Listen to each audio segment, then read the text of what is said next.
नमस्कार दोस्तों, लाइफ मंत्रा गायन में आपका स्वागत है। अगर आप अपनी जिंदगी में सकारात्मक बदलाव लाना चाहते हैं, सफलता की ऊंचाइयों तक पहुंचना चाहते हैं, तो आज का वीडियो आपके लिए बहुत खास है।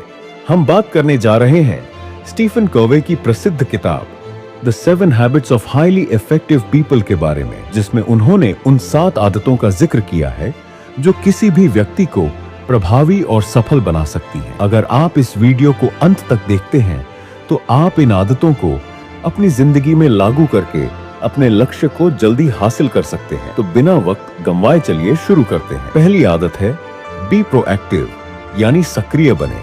इसका मतलब है कि आप अपनी जिंदगी के लिए पूरी तरह जिम्मेदार हैं। सक्रिय व्यक्ति किसी भी समस्या या स्थिति का जिम्मेदार खुद को मानते हैं, न कि दूसरों या बाहरी परिस्थितियों को। जब आप सक्रिय होते हैं तो आप परिस्थितियों को अपने अनुकूल बदलने की कोशिश करते हैं। कवे हमें यह समझाते हैं कि जो लोग समस्याओं के बारे में शिकायत करते रहते हैं वे अपनी जीवन शक्ति खो देते हैं, लेकिन जो लोग सक्रिय रहते हैं वे हर स्थिति में समाधान ढूंढते हैं। एक उदाहरण लेते हैं। मान लीजिए आपकी नौकरी में कोई समस्या है तो आप अपनी स्थिति को सुधारने के लिए प्रयास करते हैं, बजाय इसके कि आप बस बैठे रहें और किसी और को दोष देते रहें। दूसरी आदत है begin with the and in mind, यानी पहले से जाने कि अंत में आपको क्या चाहिए। कवि का कहना है कि हमें जीवन में जो भी कदम उठाना हो, हमें पहले यह तय करना चाहिए कि हमारी मंजिल क्या है। कितने लोग हैं जो बिना किसी लक्ष्य के बस दिन ब दिन जीते रहते हैं। यदि आपको अपने जीवन का उद्देश्य समझ में आता है तो आपकी हर गतिविधि उस दिशा में मदद करेगी।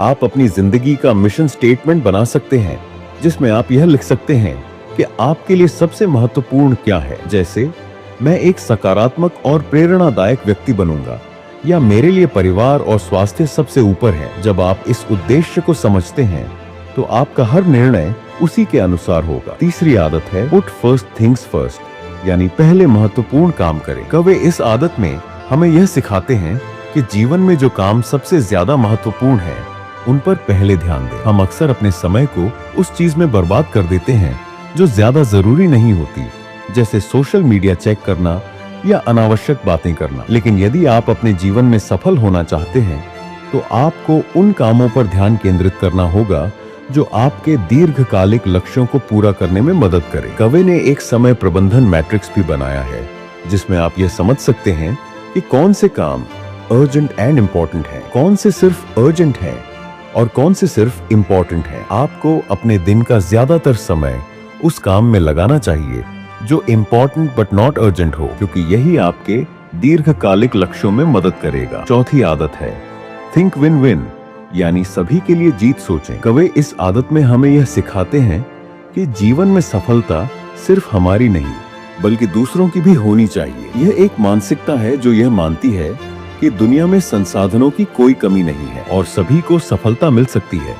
जब आप किसी के साथ बातचीत करते हैं या कोई निर्णय लेते हैं तो ये सोचें कि दोनों पक्षों को कैसे फायदा हो सकता है। अगर दोनों जीतते हैं तो रिश्ते मजबूत होते हैं और सहयोग का माहौल बनता है। यह आदत व्यापार, पारिवारिक रिश्तों और व्यक्तिगत जीवन में बहुत काम आती है। उदाहरण के लिए, अगर आप किसी से साझेदारी करना चाहते हैं तो इसे इस तरह से देखें कि कैसे दोनों पक्ष एक साथ मिलकर बड़े परिणाम हासिल कर सकते हैं। पांचवी आदत है seek first to understand then to be understand, यानी पहले समझें फिर समझाएं।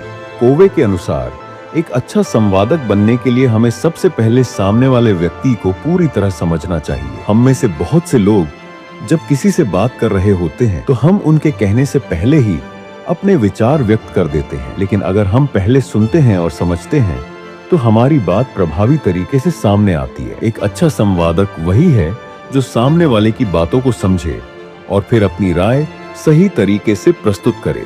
इस आदत से रिश्ते मजबूत होते हैं और आप दूसरों को बेहतर तरीके से प्रभावित कर पाते हैं।